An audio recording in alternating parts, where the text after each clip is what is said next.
Okay, well, we'll try that again. My computer still sounds like a jet is taking off, but hopefully we're good here through the show, and then I'll deal with it and try to fix it as we move on. So anyway, good to have everybody in the live stream. I say we'll give it a couple minutes, but it's not like we're going anywhere or having something overly pressing to talk about. So yeah, ask here about podcast. Yeah, there'll be at least one more. I am talking to Hunter Carpenter tomorrow. It'll be up around 11:30 noon, something like that. Hunter, former Ole Miss basketball player, as you know, he's on the foundation board. He is one of the people that handles the endowment. We're going to talk about that. As it pertains to COVID and whatnot, I've kind of got some questions where I don't even really know the answer, so let me ask him, because if I don't, a lot of other people probably do not as well. He's going to tell start to finish the illustrious PowerPoint story from the Andy Kennedy sweepstakes with Jeffrey Vitter. I've heard some versions of it from him, so we'll talk about that and some more stuff. So it should be pretty good. He's an interesting guy, a very intelligent guy, and I do think you'll enjoy it. So we'll do that. Zach Berry and I taped a Soft Verbal podcast presented by Dead Soxy earlier this afternoon. It's up on the site. It's published where you listen to podcasts. I've published it on Twitter. Martin Palomo and I taped a interview with Alan Jones, the chief of emergency medicine at UMMC this afternoon. That should be up hopefully here pretty soon. I think you all will enjoy it. It was as optimistic as Dr. Jones has been. He was incredibly generous with his time. It is a podcast that I suggest that you listen to. Even if you typically don't listen to Mind on My Money, I would suggest that you listen to this Mind on My Money. I think it will put you in a pretty good mood for the weekend. You're asking the thread if you have a Shea Patterson jersey on today. No, this is It's a Nashville jersey. Nashville soccer jersey. I'm wearing it because the MLS has decided to come back. The NHL has decided to come back. The NBA announced today that it is coming back. Everyone but Major League Baseball who has said, you know what, we don't really need to play. We can disappear off the map for 2.5 years and everyone will come back to us because that's how people are. It's a level of, is it stubbornness? What is it? What's the word? Greed? It is. What is your hat, by the way? It's Link Soul. Soul. Yeah, never mind. It is, now that I've become such a big golfer. I was beginning to wonder, I'll be honest, but sure. I wear a lot of their clothes. Their clothes are awesome. Yeah, their polos are great. Yeah. Anyway, go ahead. I don't even know that I have any of their polos. Really? Yeah. I have a lot of their shorts. Polos are good. And their swimsuits. Oh, really? Swimsuits are fantastic. Okay, I didn't know that. Yeah. What were you asking me? Baseball. What's the word? Well, the two sides hate each other. And that's a lot of it. It's the married couple that goes into counseling and they just hate each other. But divorce is not an option. Scott Boras. Oh, he's bad. Good God. He's bad. He does not, and there aren't enough. There aren't. So here's what blows me. It blows me away. I said this last week, I think, but it drives me crazy. Like today, the governor of Texas. We talked about this. This is Ole Miss related because Ole Miss opens its season in Texas. The governor of Texas said, "Yeah, 50%." What's today? He went 3 days and changed it from 25 to 50%. So if Ole Miss and Baylor play on schedule in Houston, 50% of the stadium can be filled. So play along with me for a minute. It's June the 4th. That game is September the 6th. Is that correct? That's correct. So they haven't actually announced that yet, but it's true. Yeah. So it's 3 months and 2 days from now. That is correct. Correct? 3 months and 2 days from now. Yep.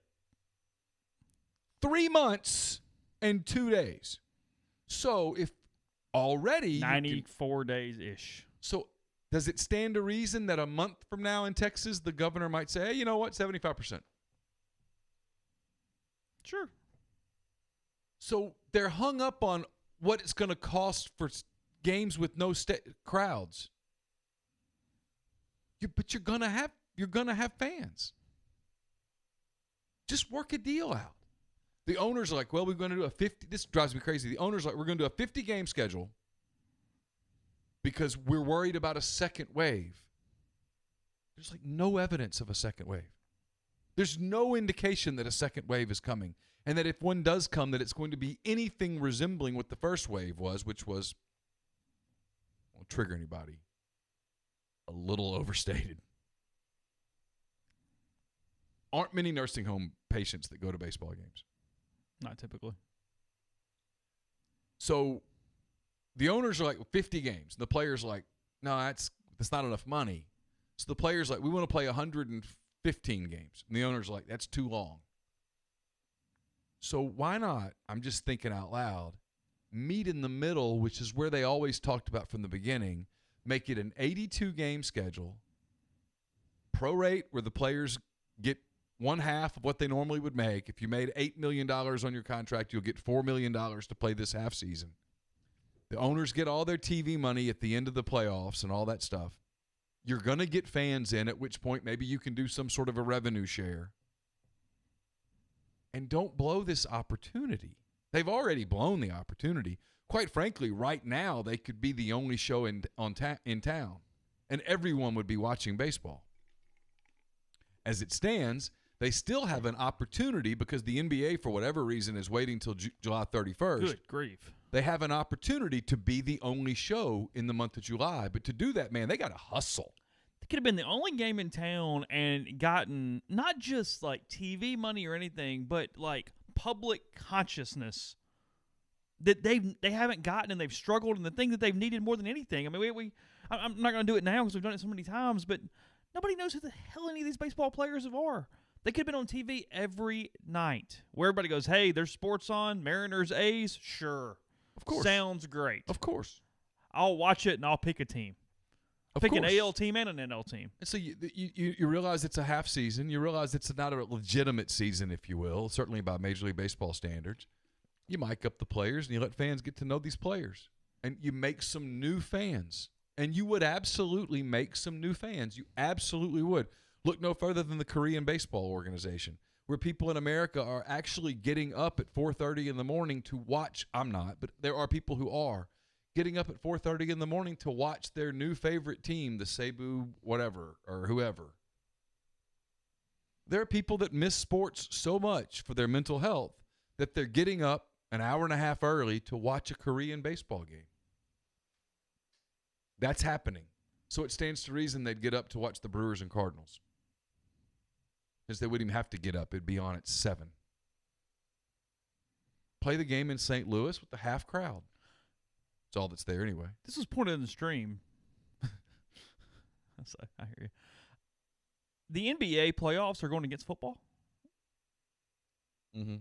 Well, they need the money. Okay. You just need to do it no matter what it looks like. There's 900 million reasons to enough. play their playoffs. So how many regular season games are playing? 8.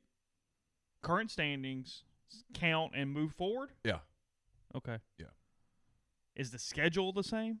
No. I think they're going to pick up with where they left off and play 8 games. Oh, okay. See, I thought some teams weren't invited. And 8 teams, they call them the Delete 8 instead of the Elite 8. That's clever. The Delete 8. So they'll fix it. It doesn't matter. They just need to. They're playing. I get it. I'm just saying they're playing some games so that they can kind of get their legs under them. So and they're going to do a computer-generated schedule? I'm not sure. Okay. Could be unfair to people. Then they're going to play the playoffs. And everybody goes, well, you don't want to go against the NFL. Well, the NFL doesn't play every single day. Well, the NFL doesn't play on Tuesdays or Wednesdays. Just get the games in right now. Yeah, they're going to play the games. Cares? And the diehard basketball fan's going to watch. And in the month of July, I mean, the month of August, I mean, the NFL doesn't have a game scheduled till September the 10th-ish. Yeah. So you got a month and 10 days before the NFL competes against you. You're all right. So don't schedule on that Thursday night. Okay, moving on. Well, even if you do. Yeah, it'd be all right. They're going to play during the day. I mean, in the month of August, there's going to be NBA basketball all day long because they're using like 1 or 2 arenas. Orlando? Yeah. Yeah. Okay. People will watch. Ends in October? Yeah, ends on October the 17th. If there were a Game 7 of the NBA Finals, it would be the same day as Saints. So playoffs Chargers. will be same length. Yes. Same. Yes. Whatever. Yes. They'll play some back-to-backs. It'll be all right. They're going to get their money. Again, give them credit. Look, they screwed up the China-Hong Kong thing. We could talk about that for a million years. But unlike Major League Baseball, they acknowledged, hey, we don't need to disappear. That wouldn't be smart. And let's get our playoff money. And so they have a plan. Passed 29-1 today. The one club that voted against it just kind of did it on principle. Who did it? Portland. Why? And I get it. Well, because they don't really want to go. Just in general? Well, they can't make it, and so they're putting everybody back together, and their star players kind of pissed off about it. And that was just kind of an appeasement vote. They knew it would pass. They probably would have voted differently had there been any risk. That league is much more unified in an ownership player standpoint than Major League Baseball. They march to the same drum a lot more, in much the same way that the NFL does. At the end of the day, the NFL goes, hey, let's go make our money. Yeah, sure. I mean, the NFL throughout this has said, we're going to play. The NHL said, we're going to play. Major League Soccer had a major fight between owners and players, and at the end of the day, they said, hey, let's get paid. And they're going to go to Orlando, too, and make money. Yeah. Not much. People will watch, though. There's been a lot of talk about it on message board, obviously. Neal, yesterday afternoon, Ole Miss has tested everyone back into its program. Not all the results were in as of last conversations with anybody over there, but 2 positive tests inside the building, 1 flagged before coming back.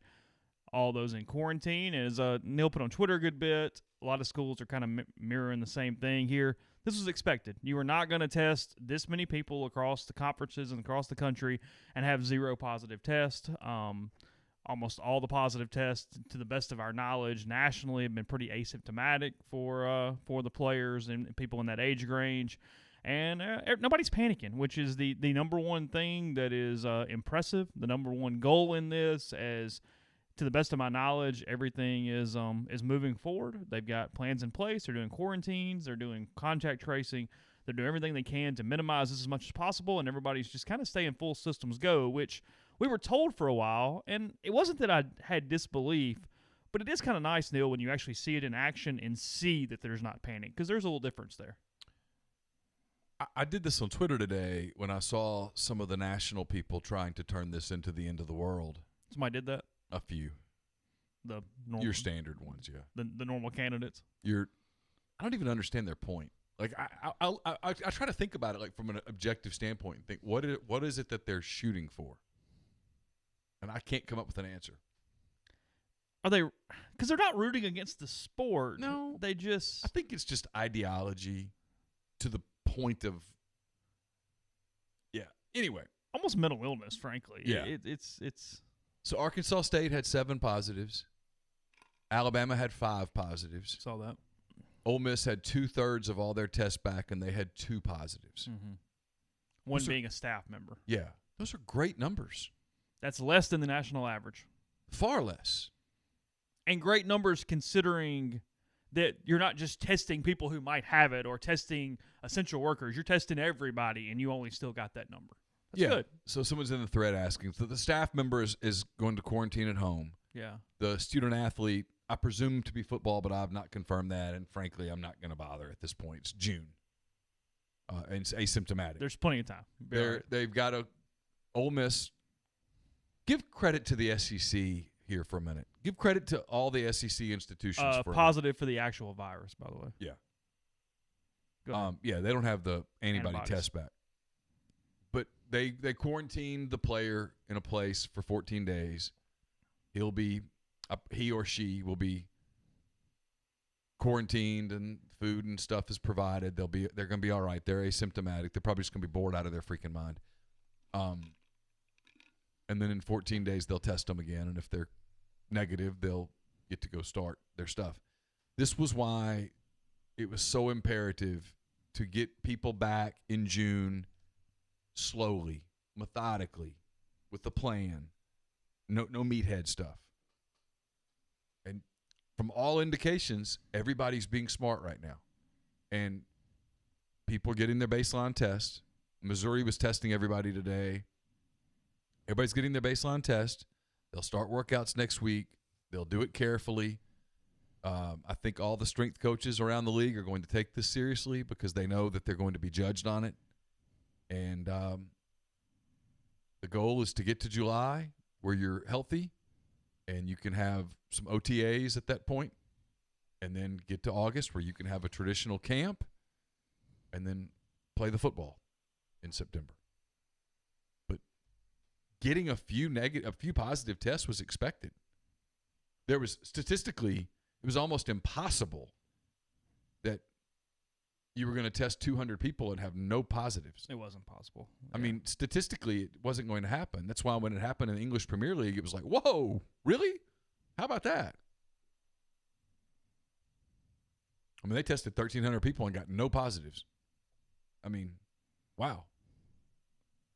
Truth is, and I talked about this with people today, they're going to have positives throughout the summer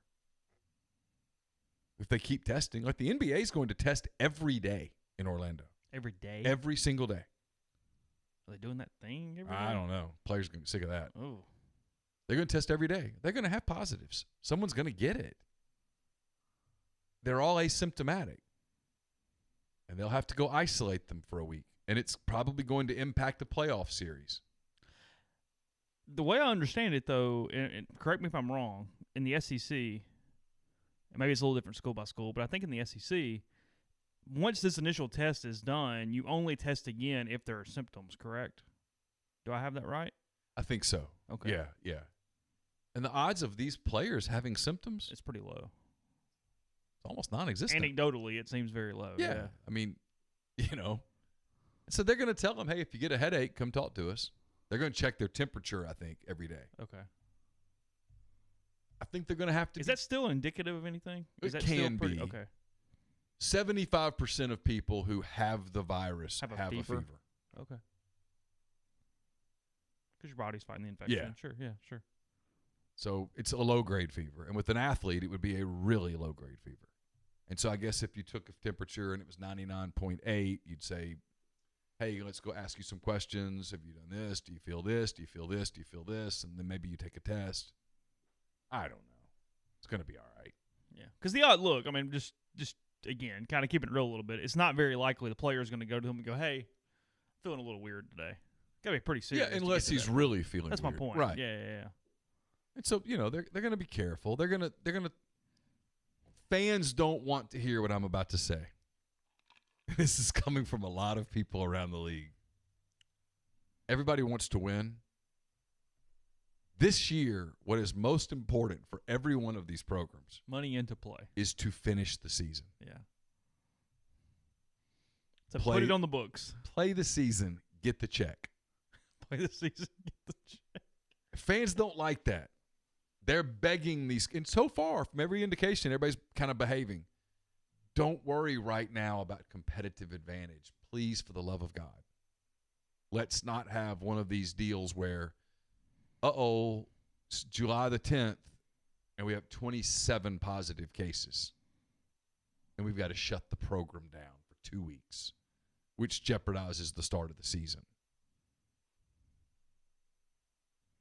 Do you think the NCAA will put a policy in place on how long a positive test for a player will be out during the season? I think what the NCAA is doing, and it's smart, I'm complimenting the NCAA here, is they're saying to protect the student athlete, let's make sure they're ready for football.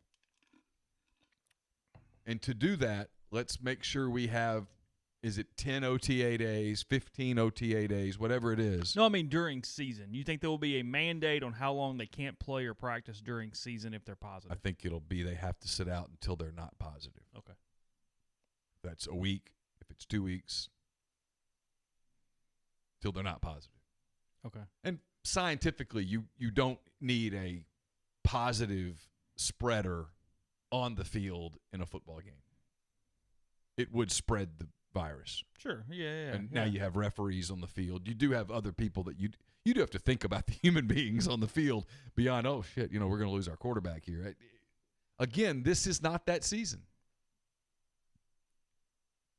This isn't.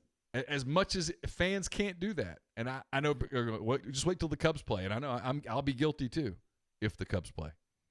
But this is not that season. It's why the NBA right now, they're like, hey, listen, we'd love for it to be competitive, but we just want to get our $900 million. And the SEC is no different.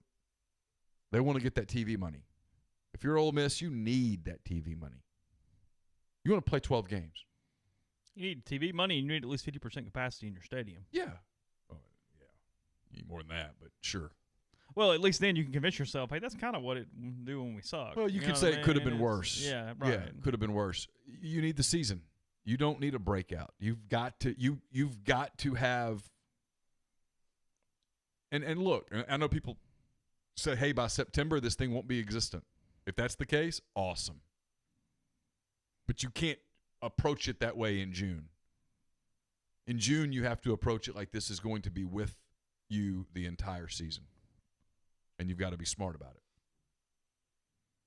Because the big breakout, the 30 positive test, now where you have 11 or 12 symptomatic people and coaches getting hospitalized, man, the media is going to come in and gotcha. like vultures. Yeah. Every flyover's in town for that one. And then all of a sudden you're not playing. And then you're not getting the money.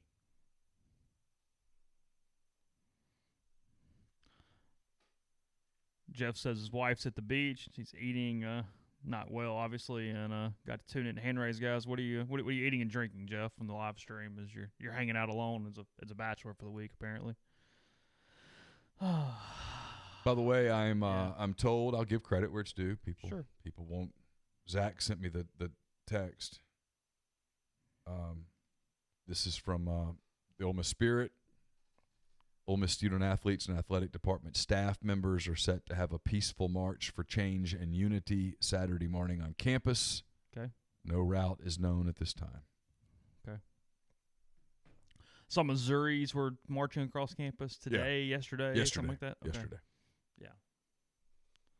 Gabe has looked stressed on Twitter. How's he doing? He seems a little stressed. He's a little worked up. Is he? Yeah, he seemed a little high strung. I don't know. A little worked up.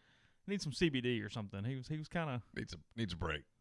Really? Yeah, I think he needs a break. A little vacation or something. I think so. Probably be beneficial. Go to the Lake of the Ozarks, hang out, have some fun. Look.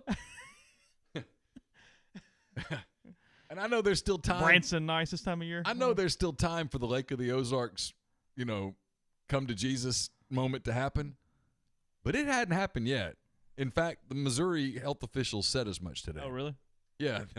Has there been some big spike from that? No, there hasn't. Oh, he was asked today? Oh, yeah. Yeah. He said not to his knowledge? Yeah, I mean, well, they don't have any documented spread from that event. Okay. And look, the following, I'm being careful here, is not a political comment. Not talking about I'm not sure there is such thing anymore, no. But there have been protests all over the country. There have. Today there was one in Nashville. I saw pictures just then, and it's unbelievable the number of people that are out peacefully protesting. Sure. I think there's one in Oxford tonight. There is. Hopefully it stays peaceful. Sure. The first one was incredibly peaceful. The point is, assuming that the virus cannot discern between a party and a protest, and I'm going to guess that it can. It would be a very novel coronavirus if it could. Come on. Assuming that, if you're willing to make that one assumption and leave your politics completely out of it, social distancing has gone straight to hell. And so if June the 20th, we don't have like a big problem, we're not going to have a problem. We're having a very casual hand raise, guys, tonight, or whatever we're calling this thing. Username DAH2003 on our thread says, say a prayer. I know I got you guys on the big TV drinking vodka, cherry limeade, and Sprite and putting together a Nordic track bike. I'm not sure anything sounds worse than that right now. Ooh. That has got to be the equivalent of a couple of Christmases ago when Carly Ann got the big kitchen thing that had 1,000 pieces to it. I mean, you open it up, and I mean, it was like a book, and it was like 38 steps or 43 steps or something. And you went, "Oh God, like this is a haul." That's one of the great. A buddy came over, and I bought him a case of beer, and we watched like Boise State Central Michigan bowl game or something, and said, "Hey, you're not leaving till this puppy's together." Oof. And got it done, but it was a chore. Peloton assembles it for you, does the whole setup for you. They don't leave until you're ready to ride. Thanks to Webb Moore. Webb in the thread says, "Hey guys, question about the football season. What are y'all hearing about games? What about Mississippi State transfers? I plan on coming for the Auburn game. Also, if we have no Rona cases in 2 weeks with all the riots, it's a farce."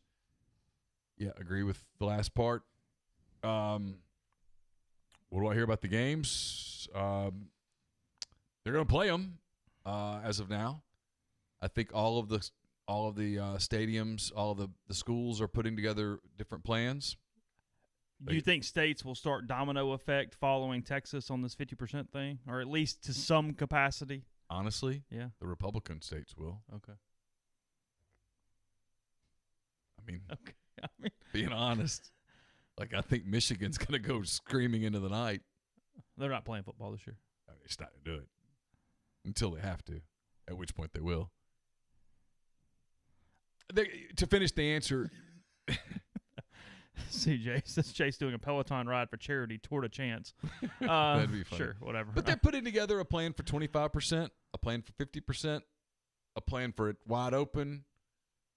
If you ask me what I think is going to happen, I think it's going to be wide open, enter at your own risk. Don't be an idiot. And early on, if you told me every Saturday they pray there are no idiots. And if you early on told me that they encourage people, don't get mad at me, encourage people to wear masks, I'd buy it. Mm-hmm. Are they going to police mask? Hell no. They can't. Are they going to, if you told me that they would come up with a way to take people's temperature at the gate, I'd buy that. That's going to be slow. It's going to be slow where they tell people, hey, no tickets now, though. You just got your little Yeah. card thing. Or digital or whatever they're doing. I don't know. I mean, if you told me some stuff like that happened, I could see it. I don't know. Again, the Ole Miss's home opener is 3 months and 9 days away. We got some time. Yeah, if you wear a mask in the stadium, you get to take it off while you're eating, like the nachos or the hot dog or the whatever. Because concessions will be open, right? To some extent. That's an interesting question, how they'll handle concessions. Yeah. What about media? I don't think there's going to be – like baseball said today that in the event that they have a season, the broadcasters will broadcast from a remote location. Oh, really? My guess is that we're doing what we did last year, and we're just watching a Zoom call. Oh, really? Yeah. I mean, we're probably doing what we did last year anyway. And we have a Zoom call on Monday, and maybe we have a Zoom call. You don't think we're doing any on-campus interviews this season? No, because I think they want to minimize risk. And you're going to test us every week? And I'm not really arguing at all. I guess my point was when it was going to be no fans for baseball or the basketball tournament, media was considered essential. You think that has changed between then and August? Yeah. Okay. Yeah, I just think they're going to minimize risk. Because here's the thing, right? So let's say you want to have media come for Monday's press conference. Sure. You testing us all on Saturday? And they can't make us test. Right. I mean, but even if they were, even if we all submitted to testing, when are you going to do that? Who's doing it? Who's processing it? How does that work? Yeah. Come on. You going to test us Thursday before a Saturday game? Nick Suss says he's guessing a couple thousand people, honestly, marching into the parking lot at the Gertrude Ford Center. It is incredibly peaceful, judging by pictures. But, yeah, just, again, y'all are kind of hearing this in real time as I'm scrolling Twitter. So, anyway. What are you doing? I was responding to somebody. Actually, my wife asking for the link. Brees is still out here tweeting. Who? Drew Brees. Yeah, bless him. Get there in a minute, but no, it's good that it's peaceful. But it's 2,000 people in a parking lot. If we can put 2,000 people in a parking lot, we probably can put a few thousand in a football stadium.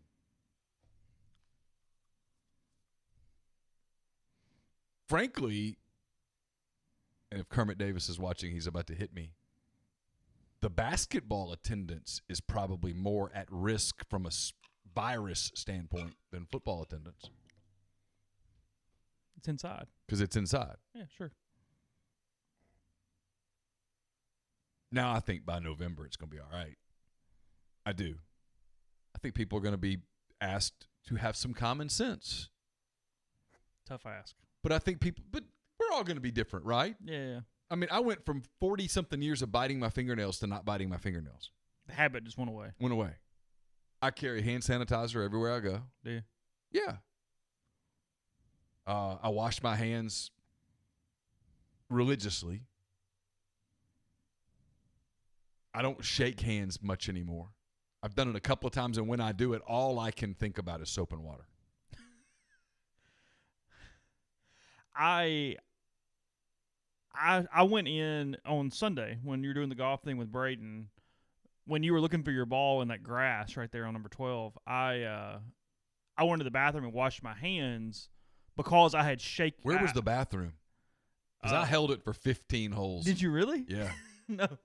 Sorry.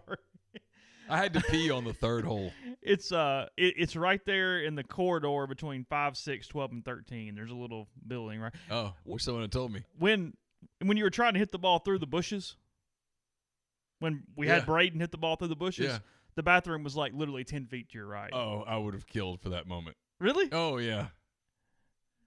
You probably should have said something. I probably should have, but I didn't. At one point, I was like, what would happen if I just ran off into the woods for a minute? I mean, as long as we don't have the video camera on you, nothing at all, probably. Yeah, it's right there. Point being, I was trying to make a positive first impression on our intern, so I seemed shook like Bradley's a very nice hand, girl. and I don't think Bradley has COVID, obviously, but I just washed my hands because I did shake his hand earlier in the day. Yeah, so I was like, oh, okay, let me whatever. Yeah, I guess I shook Brad's hand too. Yeah, I think he's all right. He looked clean. I think we're fine. Yeah. He had like a canoe or a kayak or something on his golf cart. He had like some sort of water. That was a fancy cart. Yeah, he had some sort of water contraption on his whatever. I enjoyed seeing his daughters. Yeah. They were cute. I still think shake hands come back. Avery mentions this here. I do wonder if, I know it's more of a female thing, but if hugging is gone now. If there's lessing on the people that just, in the South, everybody's kind of hugging when you see them and whatever. Yeah. I wonder if that is way back. Probably not going to hug anybody that I don't really know. I've never been a big hugger anyway, I don't think. I've always been a handshake guy, though. Because I got raised. You shake hands, look them in the eye. And now it's like, I don't know. You're going to do here's what you're going to do. It's going to be people you sort of trust or people you know or things along those lines. Going to have to be something in it for me to shake the hand. But now at the same time, you're not like shaking people's hand all the time. No. Like, I don't walk in every day and we shake hands on my way to my seat. No. So, that's a good point. CJ says, "Would you hug the weather chick, Neil? Which weather chick?" Oh yeah, y'all have like a cavalry of them. Yeah, Jay's got a thing for several of the Weather Channel girls. He watches a lot of Weather Channel. He's big into the Weather Channel. Why? I don't. Want me to dissect? Why with Jay is an interesting question. I understand that, but am I shaking my camera? I might have an elbow on the desk. Sorry. I've only done 2,000 of these. You'd think I'd figure that out by now. So, where am I going next? I got a couple. I don't know. We're gonna ruin the mood by I going don't into know. Drew Brees. Well, we keep getting asked. I'm probably gonna have to go there in a minute. Oh really? I didn't see it. Yeah. There's several that's been there. I will say I put a column up on Boyce today. We talked about it last Monday, Thursday. I don't know.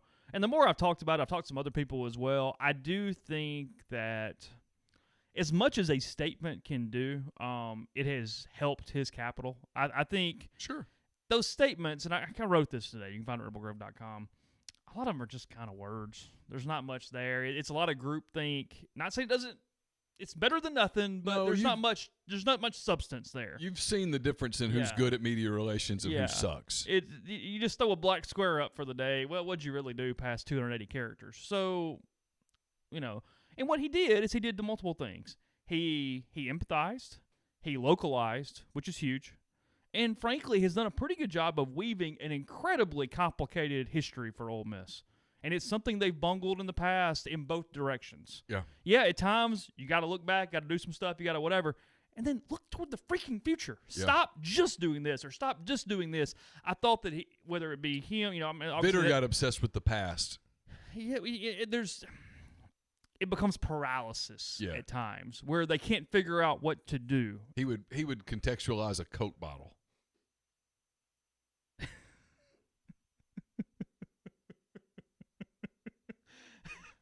So I think Boyce, his people, whomever did it, I think it really struck the correct tone. I thought it was very, very good. He spoke directly to the students, and He's a guy that everybody says you get in pretty small circles is pretty good. I've talked to a lot of people around him, including even in the last few days. He's not great with big crowds to this point. You know, the day with Kiffin, he knew exactly they were not there for him. I'm going to talk real quick, and I'm going to get the hell out of the way. Yeah. And it was fine. It's all good or whatever. Sure.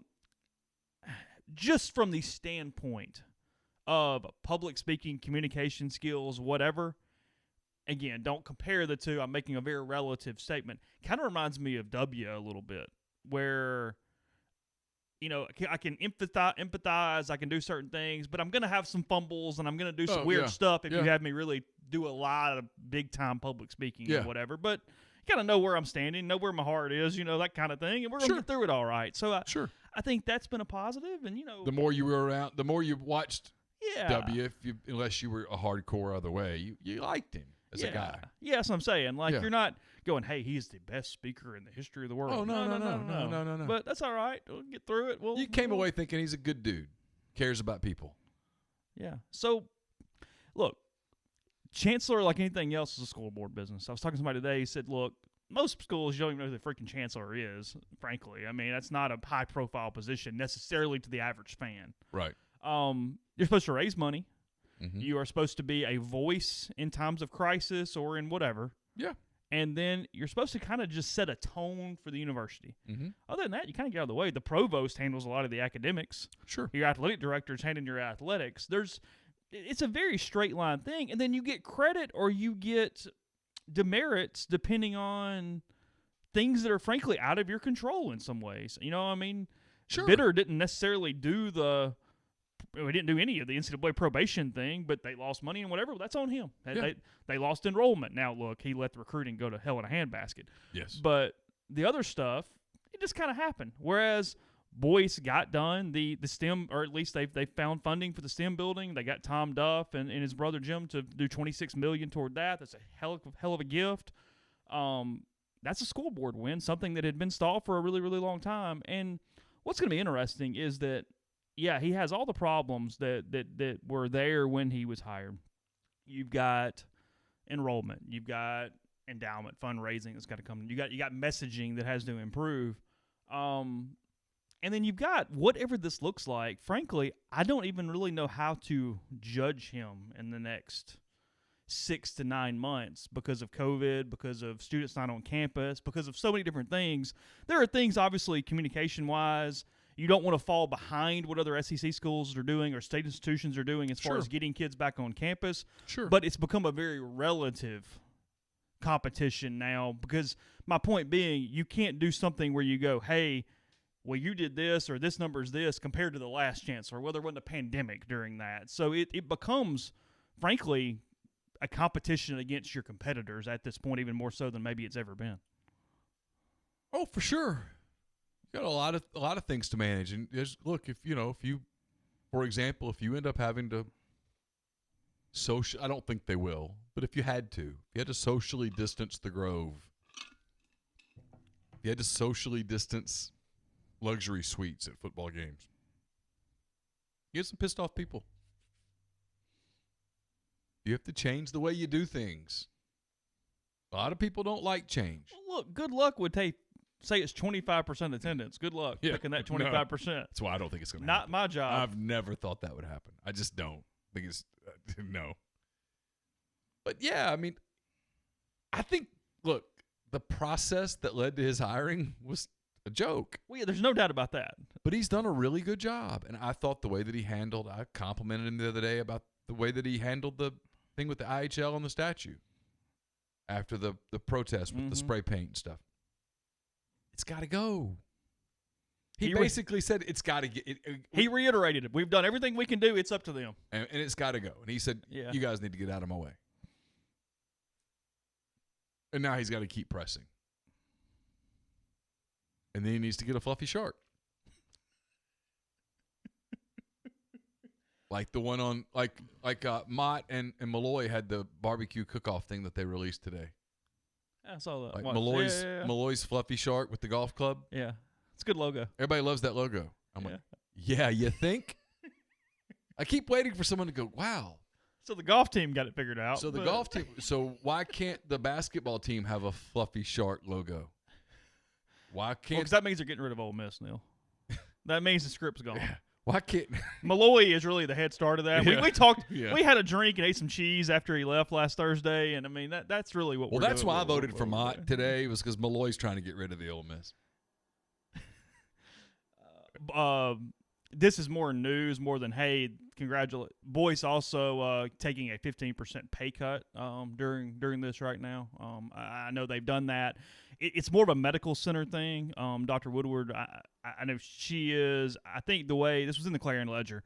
All executive positions were doing 15% pay cuts, and then anybody at the medical center that making $100,000 a year or more, they were doing 10% pay cuts. So that was in that. Yeah, look, he was complete and utter political sham of a search. I do think there's some worry that it could impact the way it got political could impact the faculty, the ability to bring in top-notch faculty during his tenure. I think that's something that could become a problem. That's a lot of academicians are worried about that in a lot of ways. Yeah. And then his internal communication has got to improve. It was pretty bad early on. I know he was planning to remedy some of that, and frankly, COVID didn't allow it because of there was just a pause button hit, and anything that hadn't happened to that point wasn't happening. So, but yeah, overall, it's been positive, and I think slowly he still doesn't have a mandate. There's still a lack of trust, but he is slowly gaining capital as this thing moves on. He is, and this is going to sound self-serving, but he needs to do shows like this one. He needs to let people know who he is. He needs to let people see a personality. Mm-hmm. Now that we're past, like if you and I talk to him now, we have no interest in the search. I'm done. Yeah, I mean, like that feels like 7 years ago. I don't even remember it, and it's less than a year ago. Yeah. Do you even remember it? Think of all the shit that has happened. I'm not since sure I then. can tell you the 5 finalists. It's him and Robbins, and I was stuck on it and for Benson days. And I don't know. My point is that Pickering get an interview? I don't know. Did he? I don't. Maybe. Yeah, he did. Did he? Yeah. The dude from Texas Wesleyan. Okay. He's an Ole Miss grad. He's applied for like everything at the university every time it opens up. Chancellor just happened to be one of them. What was that guy's name? I don't know. My point is that what was the dude's name? I don't know. My point is that so much shit has happened, pardon my language, since then that no, we wouldn't talk about that. We would talk about other stuff. I would ask about a fluffy shark. Would you? Yeah. I promised I would do that after the Kiffin thing, and I've let COVID. Would he know the joke? I don't know. I might have to fill him in ahead of time. Fred Slaybach.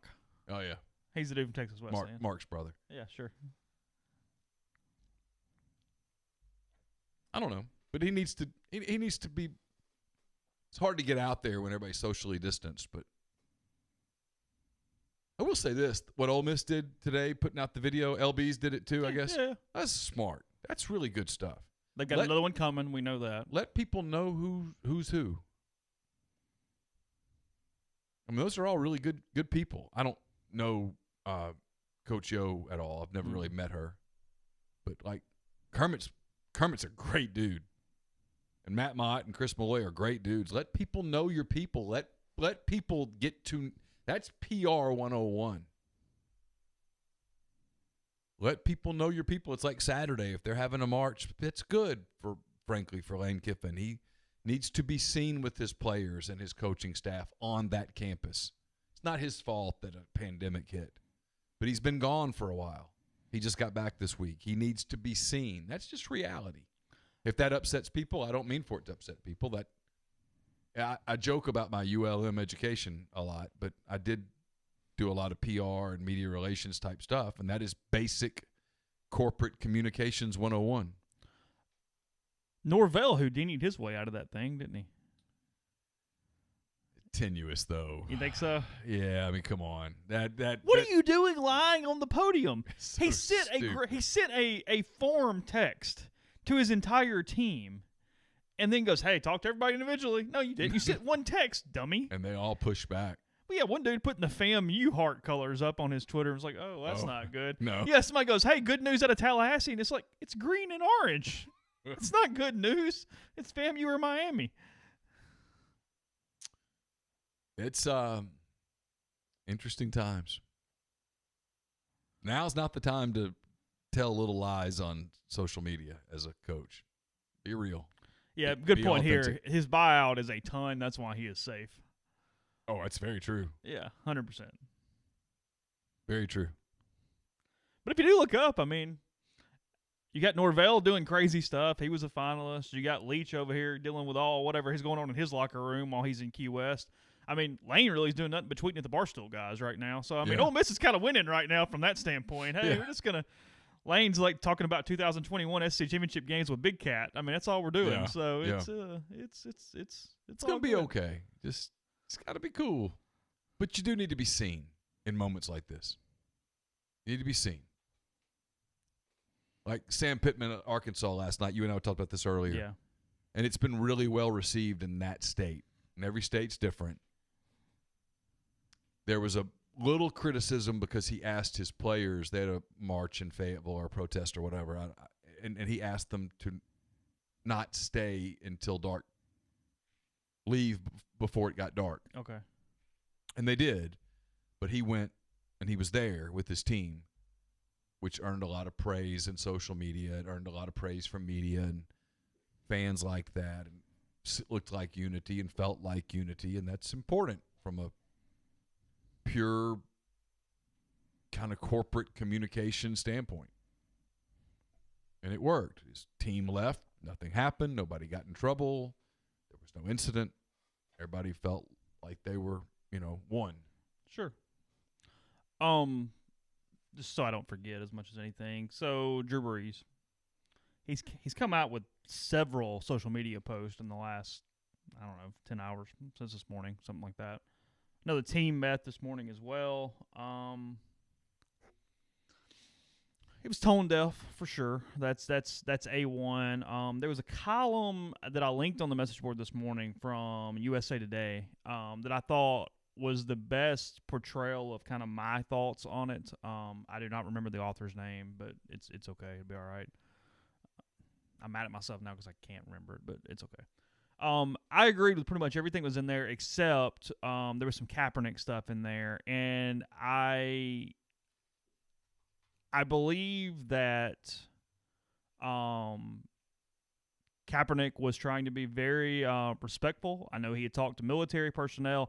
I do not believe that his protest had anything to do with the anthem or the flag. I don't. Right. I believe that, and when somebody tells you that over and over again and they're the ones doing it, you kind of should believe them at that point over a multi-year period. Now, in saying that, as private businesses, I do not believe any NFL team should have to hire Colin Kaepernick either. We've talked about First Amendment. Yeah, First Amendment does not mean – it means you don't get arrested. That's what the First Amendment means. It means that the government is not shutting you down. There's nothing more commonly misunderstood than the First Amendment. Paula Deen was fired from Food Network. First Amendment did not cover her. I don't know why that's what popped in my head first, but it did. She wasn't arrested. Yeah, right, exactly. Right. So, point being, everything else, though, is true. It was incredibly tone deaf. It just kind of was weird almost. Like, it kind of missed the mark, and it was one of those deals where I believe that he thought he was just speaking from his heart, and he just answered a question, 100%. I don't think, and this is kind of what bothers me a little bit, is I don't think he thought, hey, what is my teammates thinking as I say this? And I'm going, okay, you've been in locker rooms with, frankly, a majority of African Americans in your locker room for 20 years now. How's that not something that crosses your head a little bit? That kind of worries you a little bit from a standpoint of what he's thinking. It seems like a good dude, has done a ton. I mean, Clay Travis said it today. I think he's right. I'm not sure there's an athlete that's more important to a city and a state than Drew Brees is in New Orleans and Louisiana. You'd have a hard time finding another one. My problem with what happened with Brees. Well, my last thing. Okay, sorry. And then we'll go is, so I think not understanding the situation. Labrador's very pumped up right now. Not understanding the situation, not understanding his teammates. He's going to create locker room issues. There's no doubt. They've repaired to some extent some of them already, but there's going to be some stuff there. I mean, Malcolm Jenkins, incredibly emotional as he's talking last night. Yeah. Very good video if you haven't seen it, where he's talking about it. But what's bothering me, and this is the Neil and I had a conversation before we started the podcast because we're discussing another podcast upcoming, and it's what bothers me is you've got Brees says this. Somebody else says, hey, I don't agree with you, and then we get this shutdown. That's what is bothering me about this entire conversation is we don't go, hey, okay, I don't agree with you. You don't agree with me. Now let's talk it out. Let's have a true conversation. Let's drop a lot of this guard. Let's drop a lot of this fragility. Let's just talk. And I feel like that's what in so many of these conversations you have this just pause, and it's, hey, I don't agree, you don't agree, and we just shut down and we stop, and we don't take that extra step to go, hey, let me try to understand what you're saying. You try to understand what I'm saying, and maybe at that point we do come to some sort of agreement or some sort of something beyond where we are right now in this country when it relates to this topic. Yep, you just nailed it. That's what bothers me about it. What Brees said was tone deaf. What Brees said, I can see why I can understand why African Americans would be bothered by what Brees said. Sure, 100%. 100% get it. What I didn't like about it was that, so because he has a minute and a half of an answer that minimized, I think, the moment. But I didn't take it as a racial statement. And others are free to disagree. I didn't listen to that and go, Drew Brees is a racist. No. And I don't think that's right. But that's my problem, is that what happened, instead of having a conversation and a dialogue, and the only way that you ever solve things is to talk them out. That's how you reach a compromise or reach an understanding. You have a conversation. We talked about Major League Baseball. If the owners are going to sit there and go 50 games and the players go 114 games, guess what, man? There's not going to be a season, and then who loses? Everybody. So Drew Brees said something, and all of a sudden there was this desire, and it's out there everywhere, to cancel him. I don't like that. That bothers me.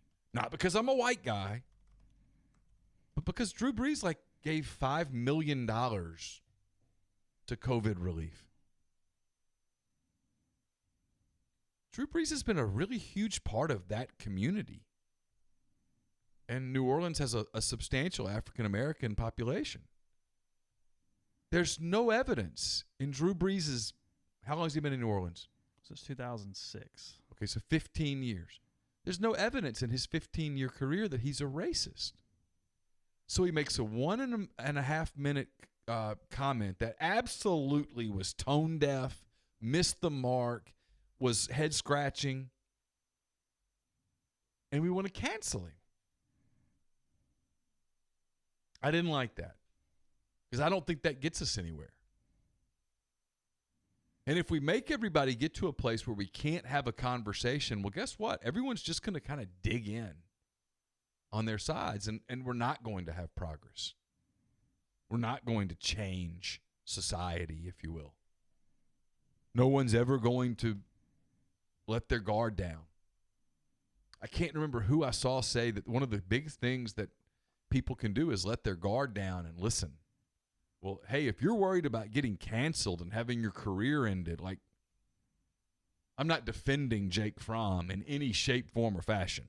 But if we're going to dig back a couple of years, find a tweet, and kill him, no one's going to open up. No one's going to have conversations about something as sensitive as race relations. Yeah, we got to get to the second level. You got to get through this. Right. Let's get here. And so when we get here, we drop it and let's talk. And so when Brees apologized today, everybody goes, he didn't mean it. How do you know that? I would suspect that yesterday, after that all happened, was an agonizing night for Drew Brees.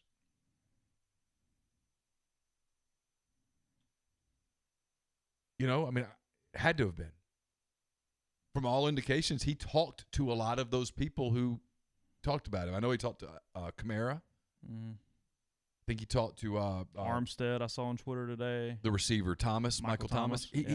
I would suspect he talked to Jenkins. I don't know. He talked to people yesterday. I think Jenkins said he talked to him. I thought I saw that somewhere where Jenkins said they had spoken. So, I don't know. And so before anybody goes, you're defending Drew Brees, I'm not defending Drew Brees. But if no one's ever going to be allowed to make a mistake, to have a bad moment, to have a line of commentary that gets out of control, no one's going to talk. I mean, I was thinking about it today. Like, we're talking about doing certain podcasts, and I'm like, I don't know how comfortable I am with certain lines of conversation. Well, I dealt with it on Monday. Was talking to a friend of mine, African American, yesterday, and I said, I was contemplating on Monday's show what to say about any of this, whether to say anything, and I said, be honest, I kind of froze up because I wasn't sure what to say. I had worry because I've got a microphone in my face and I'm recording it and I'm putting it out, that if I slip on a word or two, sure, did I say something wrong when I didn't mean to? I asked him. I said, "What do you suggest?" I'm really being serious here because I kind of want to take on this topic a little bit, and I don't want silence to be seen as stepping away or being approving of the situation. Sure, or being a coward. Yeah, but at the same time, I want to be able to do it in a very coherent way that has the right intentions and the right understanding from people as well. And That's why I enjoyed my conversation with Nick Williams, where we talked about how, do I see the world differently than Nick does? Sure. And does that make one of us wrong? Yeah. No. It doesn't. But the two of us can have a conversation where we talk about how we see the world differently, and I can see his perspective, and he can see mine, which allows the two of us to not only have a better relationship, but to have a better understanding of one another. Mm-hmm. I mean, you talk to two people about an experience, any experience that they shared together, they will have seen it differently. They'll remember it differently. Does it make one of them wrong or right? So, I mean, I don't know. This has been a tough week. I think people are exhausted from it. People have listened a lot. I think there's been a lot of progress made. But man, if we're going to do this cancel thing, that's to me, that's a form of almost violence that people are going to push away from. And then there is no conversation. And then there is no progress. Yeah. The ability to the inability to make a mistake or to, again, not speak 100% clearly when, look, 99% of us who are trying to tackle this, trying to talk about it, trying to open some dialogues in some different ways, we're not political activists. This isn't what we do. You know what I mean? I mean, we're not trained in that. So it's very possible, something's going to get twisted as I'm talking. I mean, well, the majority of people get up every day and just get into the day. Raising your family, yeah, working your job, take the dog for a walk. I mean, get to 9:30, and I made this joke the other day on something I wrote. I can't remember what I've written and said so many things, but I just want to dial out. I want to see if Bobby Flay loses tonight. Does that rain? Again? Sure sounds like it. Yeah, it poured earlier today. No, it's been like monsoon season the last couple of days. Last night was bad too. But you know what I mean? I mean, I don't want to always be on guard. It's a quick shower, but it is one hard one. It's like orange for 20 minutes. Oh, wow. Yeah, just hammering down for about 15 minutes. Maybe 20, 25 total. Yeah. Something like that. But, I saw people kind of labeling Drew Brees as a racist today, and I just kind of thought that was unfair. But I'm a white guy, so maybe I don't see it the same way that other people do. I mean, I listened to his comment and cringed, like, gosh.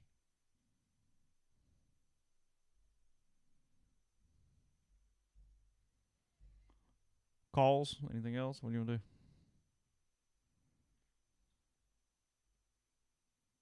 Yeah, we take calls. Grindhard says, not exhausted, just beginning. Who cares who gets canceled as long as we keep getting killed while. But see, here's my thing. Here's my thing. I've not met one person, white, black, or otherwise, who doesn't want to see every one of those officers prosecuted to the fullest extent of the law in Minneapolis.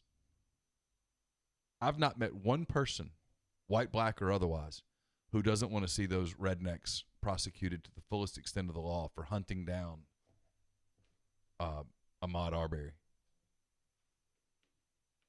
Not seeing one person.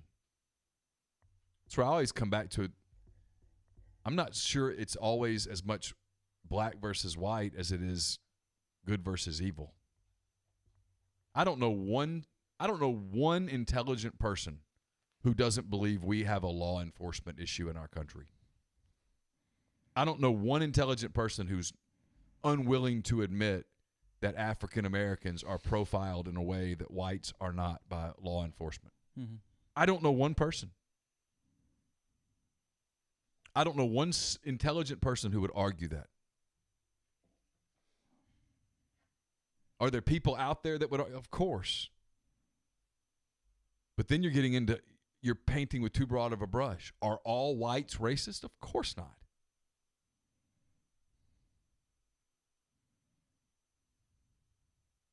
Of course not.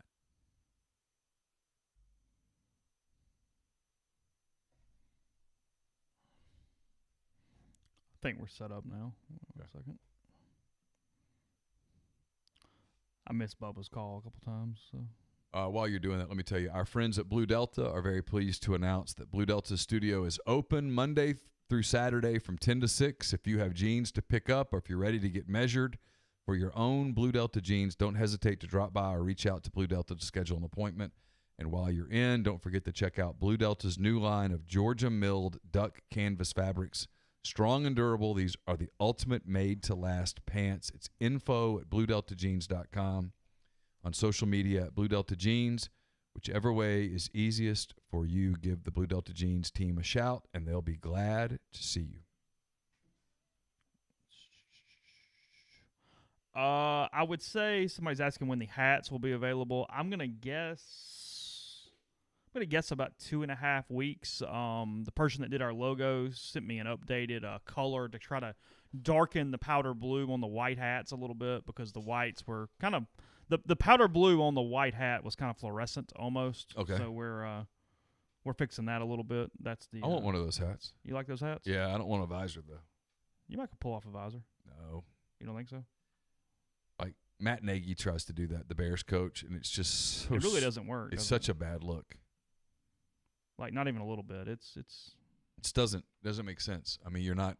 What's the point? You don't have hair. You can't. Bald people can't pull off visors. Who are we talking to? SBN and 2 Below. How's it going? Good. How are y'all? Oh, we're good. Neil? Yes, sir. You know, you criticize uniforms a lot. What are you doing with that black hat on a blue jersey? Well, it wasn't really planned. You're right. It's a lot of conflict here. I had the hat. I had a different shirt on earlier, but I realized that I've been wearing jerseys to bring sports back. I've been doing my part to bring sports back, and this was the jersey that I grabbed. Remind you last time. I could have grabbed a baseball jersey, but I'm so mad at MLB today that I didn't feel comfortable with that. I almost pulled out my Oklahoma City Thunder Kyle Singler jersey, but I didn't pull that one out. I'll probably save it for another week. So instead, my friend Cole got me the Nashville soccer jersey, so I decided to wear that in honor of MLS returning soon. Okay, I thought you stole it from Carson. No, Carson. That one didn't fit. Carson got one too, but his didn't fit. Mine did. Is Cole doing some branding with that, or if so, you need to adjust the mic? I mean, the camera. That's true. We do have Renaissance across the bottom of the of the jersey now. Renaissance Bank, home of the sponsor of Nashville Soccer Club. Look, I see Webb commenting like I'm asleep, but he likes me in the comments. I guess he don't like me online on the phone. Well, we're used to Bubba going first, so throwing off. I know, man. I need to apologize to everybody for that. I got to apologize to everybody for that. I'm sorry, Bubba, and everyone else. I wanted to talk about the flag for a second. Sure. I'm Which ready flag? for the state flag. Okay. I'm so ready for a new flag, man. I don't know what. Do y'all know when the last time we voted on that? 2000. It was before I got here. Yeah. 2001, 2002, something like that. I think that's Okay, right. well, that seems like a while ago. I mean, is anybody buying vehicles from 2002, motorcycles, anything like that these days? I'm trying.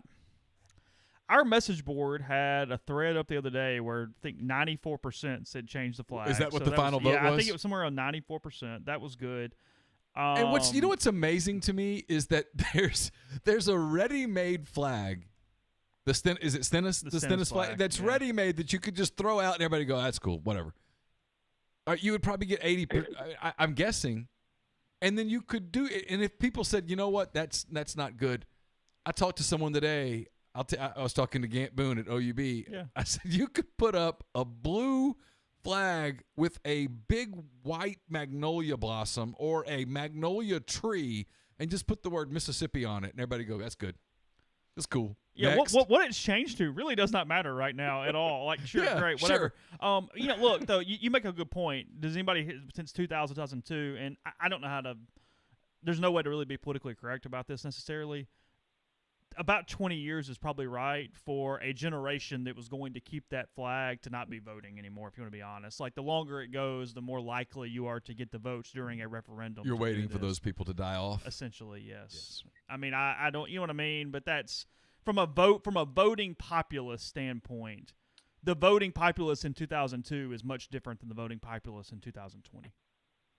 I kind of felt like I was going to get killed by, saying that I'm ready for a new flag, I mean, possibly, but I really don't give a shit. I've got reasons, though. I mean, I've got real reasons. Like, a flag is supposed to be a symbol that unites people. And obviously this one doesn't, that we're carrying right now. That's the first reason. Number two is the Confederate flag inside the flag. That's the flag for Northern Virginia, I believe. So it's stolen, and it's just a copy of somebody else's original flag. And then number three, guess what? We lost the Civil War, so why are we flying that flag? I mean, like, usually losers don't fly flags. I mean, it's there's a ton of reasons why we should get rid of that Quick thing. aside, just because I'll forget otherwise. Speaking of the Civil War, did you watch the 3-part documentary on Grant? It was on the History Channel. It was fantastic. It was so well done. Leonardo DiCaprio directed it. It was absolutely fantastic. Anyway, that's a total aside. Here's my thing. I just thought about it because you mentioned Civil War. It was great. I mean, like, Laura at first was like, I'm not watching this. And by the third night, she was like, don't turn it. It was so well done. Here's my thing about the flag in Mississippi is that you have all of these companies that are out there that are moving to places like North Alabama that would probably at least consider Mississippi. Cost of living is much less. 64% to 36% kept the flag in 2001. Just looked it up. Okay, but so you could bring business here. You could bring jobs here. They're not going. Those companies, you're already fighting a reputation, right? You're fighting a reputation of you're backward, you're slow, you're racist, you're whatever. That's your reputation from 100,000 feet in the air. If the flag's sitting there with the Confederate flag on it, you can't overcome that if you're trying to get a company from New York or California or wherever to relocate. Why do you hamstring yourself from the very beginning? That's what I don't understand. Put a magnolia tree or a magnolia blossom or the Stennis flag or whatever out there and eliminate that obstacle. What's wrong with the flag they used during the Civil War? Like, no offense to the Civil War thing, but from 1861 to 1865, Mississippi's flag was a big white flag with a blue kind of square with a white flag in the corner and a big magnolia tree in the middle of it. There you go. Good enough. Moving on. All good. Yeah, I'm not sure I can get on board with the Magnolia, but I can get on board with the Stennis. Yeah, I mean, my point is let that You me can put let the me state outline in red in the middle of a white background. let me ask you this: if I told you that would be an obstacle that got you serious consideration as a state to bring in corporations and business that would create jobs and create revenue and all of that stuff for the state, you'd sign off on a Magnolia Blossom in a heartbeat. I guess so. I mean, I like the guitar on the tags better than I did the Magnolia, but well, and I think you could. I think you could do something that celebrated your. I mean, the musical. We've got a hell of a. Yeah, we've got a hell of we got a stake in that for sure. Hey, one other thing before I hang up, I want to say as far as statues go, I mean I think it's kind of ridiculous to have a statue of anybody, any person for anything. That's my personal opinion. I just think it's kind of dumb. I mean, who cares? You did this, you did that. Who cares? Yeah. I'm saying. Appreciate the call. Thank you. What? Just nothing. I mean, put up a statue of. It doesn't matter. You could do a flag, make a flag like a Mount Rushmore. You could put Archie Manning and Walter Payton and Jerry Rice, Elvis Presley or something, and be done with it. How's it going, Bubba? How y'all doing tonight? What's up, Bubba? You weren't late. You were just too early. Well, I had to let the dogs out, and it is what it is. Who let the dogs out? So, well, one of them sitting there, they had to use the bathroom, so I had to let them out. By the time I got back, I couldn't call in, but it is what it is. It is. I'm number 2 tonight.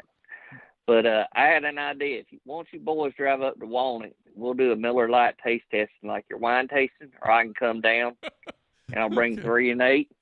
All right. Hey, and if you'll bring 3 and 8, we're in. If you're gonna, I'll if, bring if a 3 whole- and 8 are gonna be there, let's go there, because 3 and 8 with Gus and Rizzo, it's going to be quite distracting. So are we taste testing like the Miller Lite? Do we get the High Life too? I mean, do we get banquet beers around here? What how can does we do? this work, Bubba? Well, I'll come down, bring a case of beer. I'll bring 2 cases, and we'll drink it and see who gets drunk quicker. Oh, okay. I'm thinking, or we can just see which one. We can taste test them all. Y'all just let me know. How's the repo So business this I week? think been kind of crazy with the R&R going to Rhoda and the protests and the riots, but it's. I have a good one from about a week and a half ago. I had to repo this old boy's bass boat. Went down there, and I think I'm getting soft in my old age. He had tears in his eyes. Said, "Please don't take this. It's the only thing keeping me safe from my wife. She's nagging me so badly, being at home." And I actually put the boat down to just call the bank and take care of things, But I really felt sorry for him. He had tears running down his eyes. Anyway, where does he live? Outside of Ripley. Oh, okay. Outside of Ripley. Not very far. What did she look like, out of curiosity? Well, she's sitting there yelling at him, and she didn't look that good. Yeah. She had a lot of flies on her, and but anyway. So you sentenced him to more time with her. Yep, I sure did. So anyway, I left the boat there, so he's got an escape clause for about a week. And I haven't heard anything, so anyway. But it's all good. I can't complain about that. Just been kind of crazy things going on. Just kind of worried. My wife's a little worried. Told her ain't gonna be no protests or riots up in Walnut. We social distance. We don't like our neighbors anyway. So do you wear a mask while you're repoing?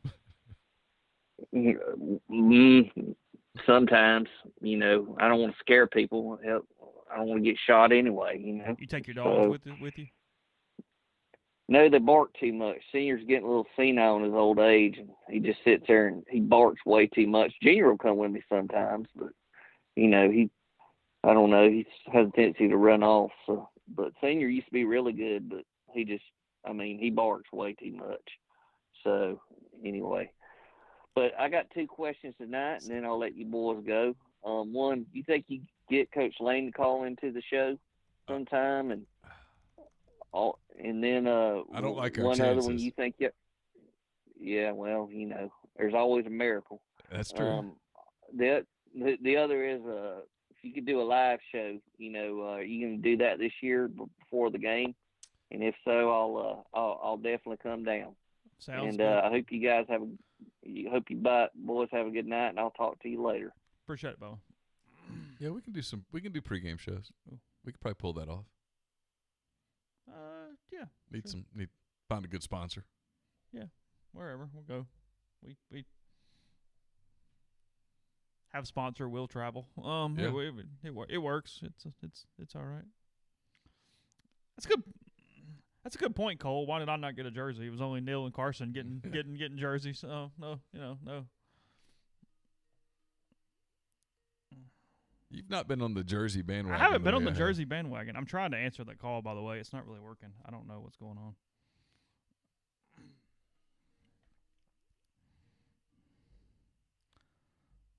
Okay, I'll take golf balls instead. Neal didn't even have to open his second dozen the other day.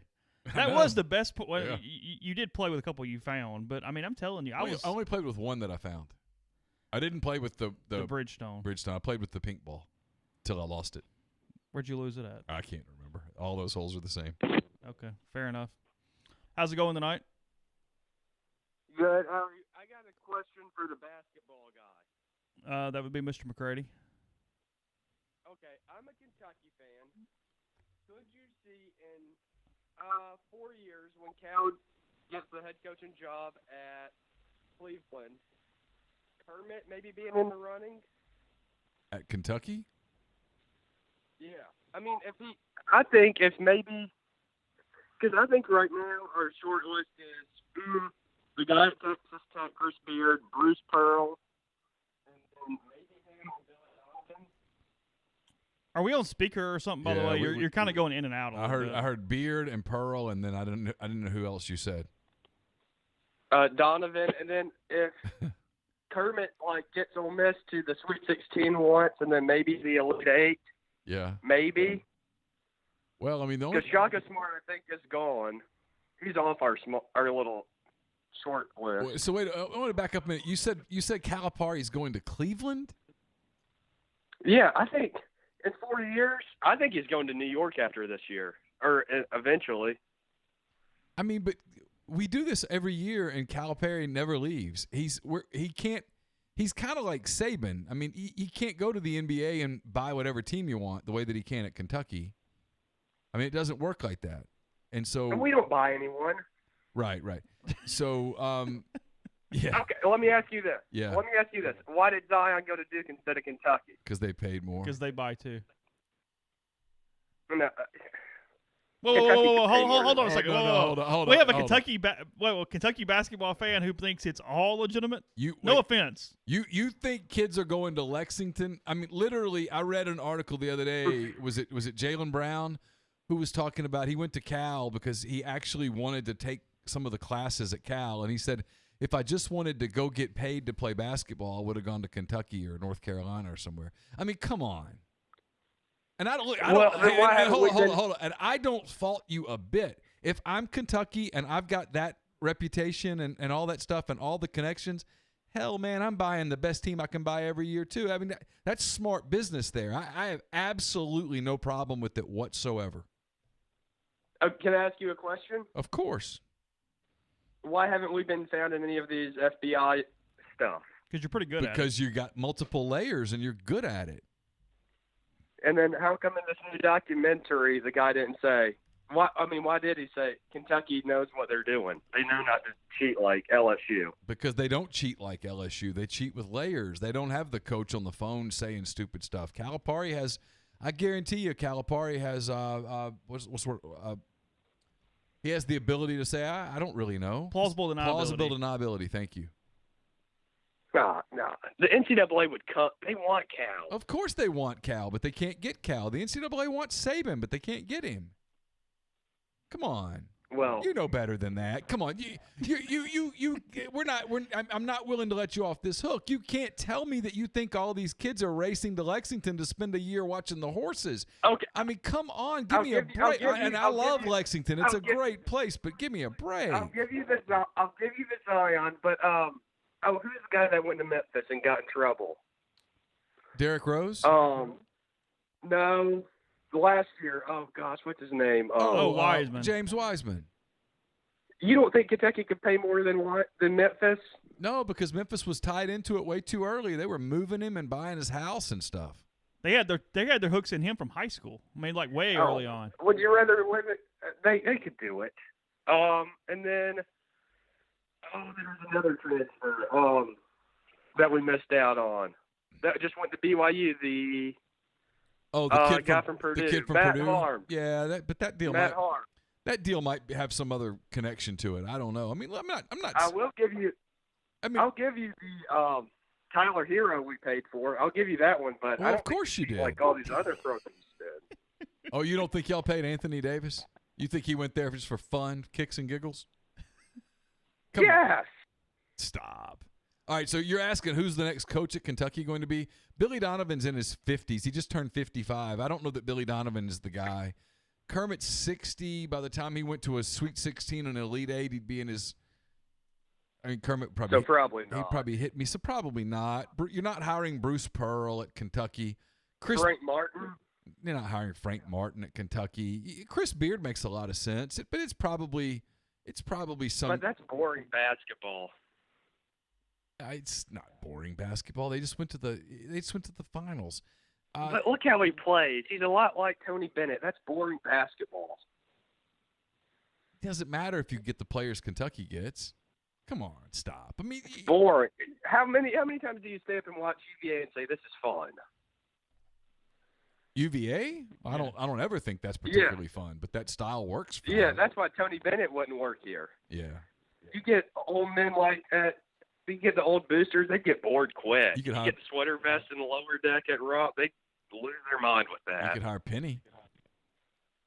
No, thank you. He cheats too much. Man, I love you guys. Ain't nothing better than I tell you what. Yep.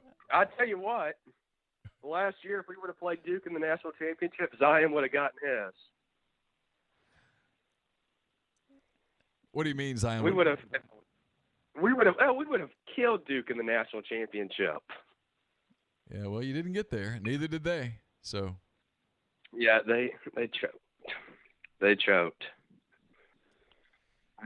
But I can tell the Zion thing's really, really haunting you a year later. It's going to be okay. You'll get the next one. Well, yeah, because they're about to get exposed. I'll tell you what's interesting is Mikey Williams. Did you see this? Mikey Williams kind of coming out this week saying he's thinking about playing in an HBCU. I could see it. I tell you what's about to take over is the G League.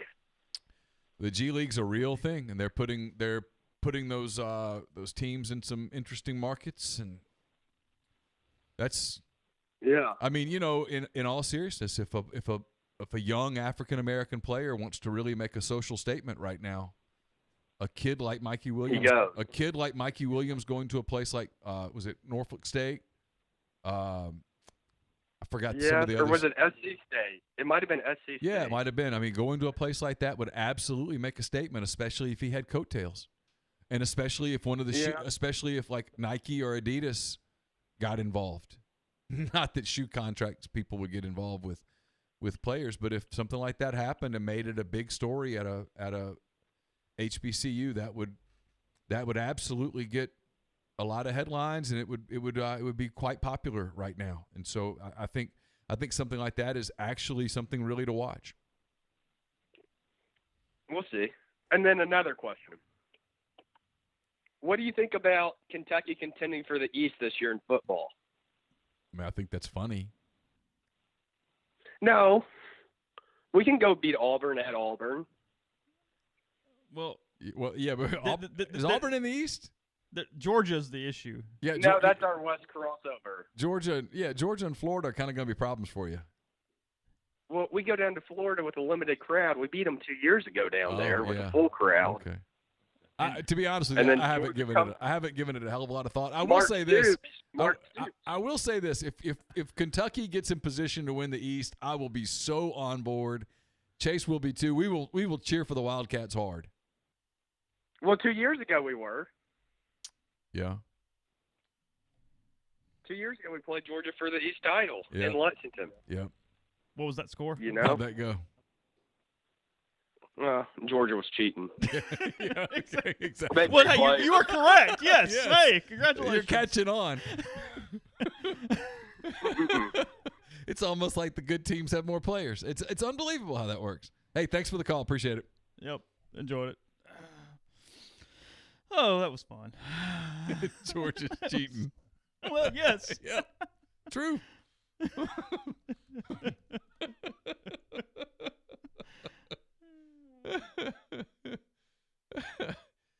Webb says, ideal for a sponsor for a live show. We could have a Camel Towing Service from Walnut. If you have a Miller Lite show with Bubba, it'll be your best show ever. He's going to be here for the Auburn Ole Miss game. I gotta figure out a way to get JG here for that game. For Auburn? Yeah.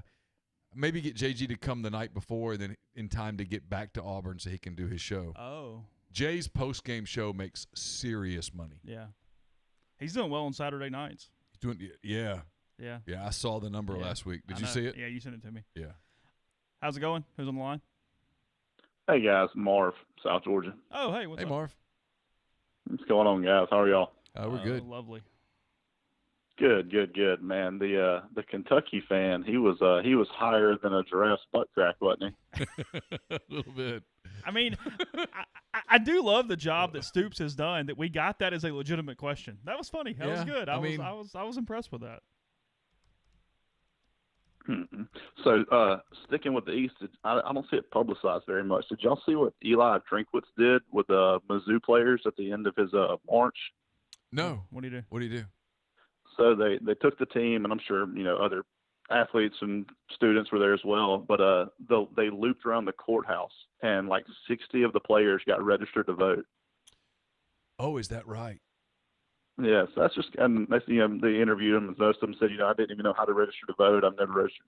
So it was kind of a neat thing. I don't know. It was just no, that is a neat action. thing. That's good. Yeah. That was one of the things that came out of Florida State's meeting today was that everybody was going to register to vote. Yeah. Oh God, Florida State just Norvell. I don't think I've ever seen a first-year coach crap the bed. I don't know. He's not done well. That's a bad. I question his ability to get past that, other than the money. But hey, good for Drinkwitz. I mean, you are a lot of coaches give that a lot of lip service about developing young people, and we're trying to develop men and all that stuff, and a lot of times it falls on deaf ears. But when you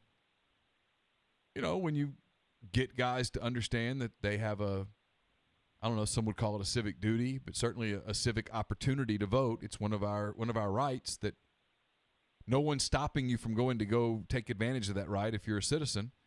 And a lot of you realize a lot of young people, football players and otherwise, they don't ever take the time to go register to vote. And then when elections come and go and they're not pleased with the result and they say, well, I didn't get to vote. Well, you did get to vote. You chose not to vote. So good for them that they're going to exercise their constitutional right. That's great. Yeah, I was kind of thinking the same thing. I have a random hypothetical. You all were talking to the former caller, and you made the comment about the reason Calipari never leaves is kind of the same reason Nick Saban never leaves. And so who do you think leaves first? Retires first, and Calipari or Saban? And I googled it a second ago. Calipari 68, Saban 72. Yeah, Cal's 68. Cal's 68. He's Wow. a good-looking 68. I didn't realize that at all. And Saban's a great-looking 72. In fairness, that's a great question. I don't think either one of them have even given a real thought to retirement yet. Which means you think, or how about this? I'll add one. Jim Harbaugh gets fired. Not moves, gets fired. he gets fired. You know what? Before the pandemic, I would have said he gets fired. Now, I don't know. Because of all the whatever. Yeah, and in fairness to him, he has handled this really well up there and scored a lot of points. He has. Is Saban's not going to take another NFL jump? He's done. This is it. Who's hiring a I mean, 73? 72. How do you try to build a team and a roster and a man? Like, how do you do that at 70? Because he's going to at least coach this year, so just put that at 73. I mean, good Lord. I mean, You'd be coaching your first year at 74. no way. Not today. And I don't think Saban. I think Saban's gone before Calipari, and I think Harbaugh makes it at Michigan. Makes it. Yeah, I think he's there for the. Yeah, I was going to say, I think he's there for the. I mean, you got to beat Ohio State. You got to win the Big Ten. Yeah, I just think he's got more time now. I think the whole pandemic thing bought him time. Yeah. So, Chase, did you see? And I'm not making light of the situation at all, but did you see where Sean Payton got trolled by the Shooter McGavin account? Yeah, it was the time That's just to put Twitter up last night. Once Payton started talking to a parody account, I went, okay, that's it. Justifying yourself to Shooter McGavin is not necessarily the way to. Yeah, it was a low moment in a night of low moments. So yeah, it was not good. Not good at all. You saw the locker room just fracturing, didn't you? Yeah, that's it. Well, that's what he replied. He's like, "This meeting's been scheduled for 2 weeks. Check your facts." Yeah, it's like, jeez. So. Who's the what's the account that always goes? It got freeze that time about his cousin Barry McCockiner. yeah, Barry McCockiner. Yeah, he was involved last night too. Yeah, when Freeze overdose of marijuana. He overdosed of marijuana. Yeah. Freeze responded. I just died laughing. Barry McCockiner went after Brees with my 4-month-old son. Oh, really? Yeah. Yeah. Oh gosh. So, what are you guys drinking? I've had nothing but water all night. I'll be honest. I've been tired. I'm having a hard time kind of hanging in. I'm having an Ananda IPA from Wiseacre in Memphis. Yeah, I thought that was a Wiseacre. Yeah, can. yeah. It's really good. What's it like? It's a really good IPA. It's got some hop, but it's not over the top. Okay. And it's good. I like it. Okay. I don't know. It's kind of a summery beer. I've been drinking. They're called POG IPAs, pomegranate, agave, and guava, and they're very citrusy and fruity. And I can drink one or two, and it's refreshing and crisp. But anything after that, it gets really sweet. Yeah, I was gonna say it sounds kind of sweet. Yeah, it is. But one or two after a long day, they're pretty enjoyable. But I'm sipping on a Michter's Toasted Barrel Sour Mash right now, and it is absolutely delicious. Oh, that is good. Yeah, that's really good. I'm a fan there. So. Yeah, that's what I was trying to find, something a little lower proof. I typically don't drink a lot when it's hotter, but I was gonna try to listen to the pod and call in, so I figured I may as well have a drink. I hear you. Well, I appreciate it. Do it. Call in next week. Let's talk. Yep. Hey, I'll leave you with this. When do you think we'll get another Bourbon South? Is that still in the works, or y'all kind of give up on it, or? No, we can throw. Actually, I've got one I can throw up. I can throw you one. So yeah, we one in the hopper. I can head your way more. All right, y'all be good. Be safe. See you. Appreciate that. Let's see. It's always good for some liquor talk there. No, I'm awake right now. That's not what I meant. I'm just saying when we did the 8 o'clock, and then you have a drink or two, and suddenly I'm a zombie before I get out of there. It's just kind of like, So yeah. Grindhorn has a thought in here. I didn't realize that 6 wins in 30 years against Auburn for Ole Miss football. Auburn is 24-6 against Ole Miss in the last 30. Yeah. I knew it wasn't good, and I guess that makes sense when I think about it through my head a little bit, but I didn't realize it was quite that bad. No, so they're averaging, or not averaging, they've gone 2-8 3 straight decades. Yeah, that's why I say that about Mississippi State the other day on the podcast. If you're Ole Miss and Mississippi State's a thorn in your side, you have no chance. Because you're never going to dominate Alabama, Auburn, LSU. I mean, if you offered Lane Kiffin right now, if you told him, hey, you're going to be the head coach at Ole Miss for 10 years, and you offered him 5-5 against Auburn in those 10 years, he'd be a fool not to take that. A fool. A 500 record against Auburn. Just 100%. You've got to beat Mississippi State, Arkansas, Vanderbilt every freaking year to have a real chance. Because then you still got Alabama and LSU and Auburn and Texas A&M that you're going to have your work cut out for you. Historically, Ole Miss doesn't fare well against Alabama. It doesn't fare well against Auburn. Bottom line, it's like Texas. You said this the other day. Texas A&M's problem is they want to focus on Alabama and Auburn and LSU, and hell, they can't beat Ole Miss and Mississippi State. I mean, if you're Arkansas right now, are you pointing at Auburn? Hell no. You got to say, hey, we got to beat Ole Miss and State first. Yeah. Someone's got to emerge from that group. If you're Ole Miss, Arkansas, Mississippi State, and Vanderbilt have to be wins. If they're not wins, realistically, the others are the hill's too steep. Gulf Coast asked me if I've had the barrel pick Maker's Mark from High Cotton. I have not. However, we did a show with the guys that did that barrel. I trust their palates. It's gonna be an easy drinker. It's gonna be a good sipper for you there. So if it's there, I definitely would grab a bottle of that. The way Makers does the staves and I've got that. flavor the Makers. Yeah, really good stuff. I got a bottle of that. I haven't opened it yet. It's good stuff. So I'll recommend that one for sure. Let's see. The Kentucky fan just hanging out with us tonight is one of the more interesting things we've dealt with in a while. Yeah, that was interesting. Just never know. Never know who's listening to the big show. Oh gosh, I don't know. I don't even know why I'm laughing. It just is. It is what it is. What else you got? We got a box. We got one box. I got one box. So I want to tell people this because it's timely. Dead Soxy, I told you about the Soft Verbal podcast. They have a Father's Day special that's out right now. Go to deadsoxy.com. Check out the limited edition Father's Day bundles. Each bundle contains a men's dress sock, a kids crew, and a no-show. The kids crew, if you're wondering, typically 4T to size 3.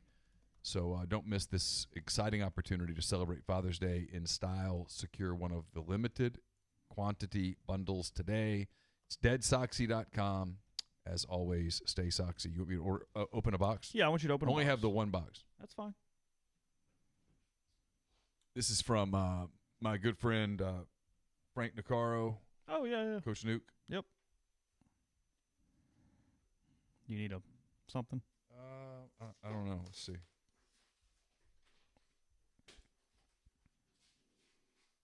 I might need something. Nope, I got it. Raw strength. Tear a phone book in half. Got a couple of Army West Point. The mugs. Yeah. There's a mug for you.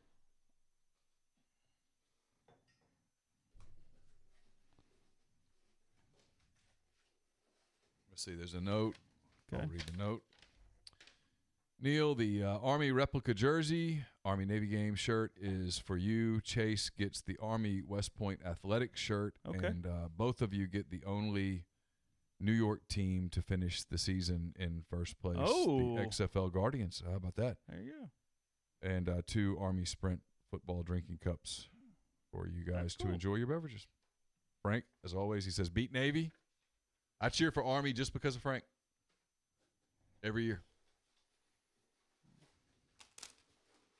He's been with us a long time, Frank. Frank's a good dude. Yeah. The New York Guardian shirts. Oh, yeah, because it was a 1 year thing.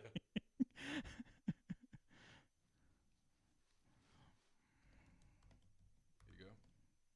Got your shirt. Okay. Let's see. I think this was yours. Is that right? Okay, is it? Is that correct? It says Army Athletics. I don't know. I think so. Yeah. Okay. He said the jersey was mine because I'm the one that wears. Yep. My name's on the jersey.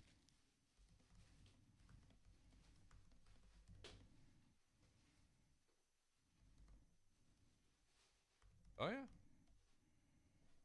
That's pretty sweet. Oh, I like that.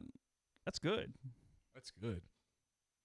Is it better than Iowa, though? I mean, Nothing's better than Iowa, but this is really good. That's cool. Thank you, Frank. You're the best.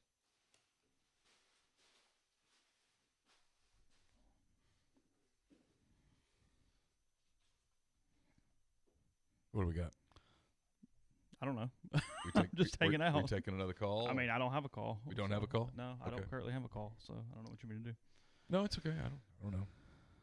I'll tell you real quick that our Mind on My Money is brought to you by Pinnacle Trust. It's pintrust.com, PINN trust.com. Mention you heard about Pinnacle Trust on any of our network of podcasts. You get 10% off your first year's fees. I was talking to John Edwards the other day. A lot of travel stuff is opening up. He was going down to, I think, Seaside this weekend. A lot of stuff happening there. A lot of deals that you can take advantage of with John. All you got to do is give him some parameters, give him a budget. He'll give you a bunch of options. 901-494-3387 or jedwards@regencytravel.net. First-time clients save $50 off their first book trip just by telling them you heard about Regency Travel on the podcast. We're also brought to you by Grenada Nissan. It's GrenadaNissanUSA.com. They've been with us a long time. Great people. If you're in the market for a Nissan vehicle, that is the place to go. And we're also brought to you by Oxford University Bank, OUB, locally owned and operated right here in Oxford. When you deposit money at OUB, that money and the vast majority of the bank's profits go right back into the Oxford community. To learn more, go to liveoxfordbankoxford.com or call 662-234-6668. OUB is FDIC insured. The Potato Log podcast came from state fans thinking they were making fun of us, but it didn't really work. So yeah, they had no idea. So anyway, actually, I don't even that's not even what they're Oxford Exxon. Potato Log is not going to be the thing you're going to. I don't even think they have potato logs. Yeah, that's not the thing there. I mean, most places in Amory, you probably get a potato log, but yeah, most convenience stores, kind of places like that, you would expect potato logs, but I swear I've never seen a potato log there. They have a lot of ribs, a lot of pork, a lot of smoked chicken. There's stuff. I mean, no, it's not. They would have been better off saying that's just the smoked rib podcast. Okay. Yeah. Got me. But no. Yeah. Whatever. It's all good. Let's see. I think we've pretty much Yes, the covered it. McNutts are a couple. That is true. The what? He asked, Ben Leslie asked, are the McNutt Automation and McNutt Realty lady a team? Oh, okay. Yeah, they are a married couple. Oh, sorry. Okay, that makes sense. I was confused. I had no idea what we were talking about. So, all right. I guess we're done. I have no topics, frankly. Cole wants to know anything about the tampering or Wiley. I've not heard anything about the tampering. I mean, I don't think there's anything to hear at this point. It's they're not taking them. Nothing else can come from they've it. Signed, so and I don't know about Chuck Wiley. What his deal is? Did the stream die? No, there it's back. No, I think we're okay. I don't know whether he just threw his. I don't know what that's about. And frankly, it's one of the little frustrations right now with just the pandemic and everybody gone, and it's kind of hard to get information. Get answers all the way around. Yeah. Yeah, I think that's probably fair. So, again, we'll have another podcast to you tomorrow. I'm going to talk to Hunter. Again, probably up around noon or so, somewhere in there as far as when that will be published to you on the place you listen to this here podcast. Neal mentioned multiple other MPW digital offerings as well, so we appreciate you guys tonight jumping on. And as of course, we'll talk to you again very, very soon.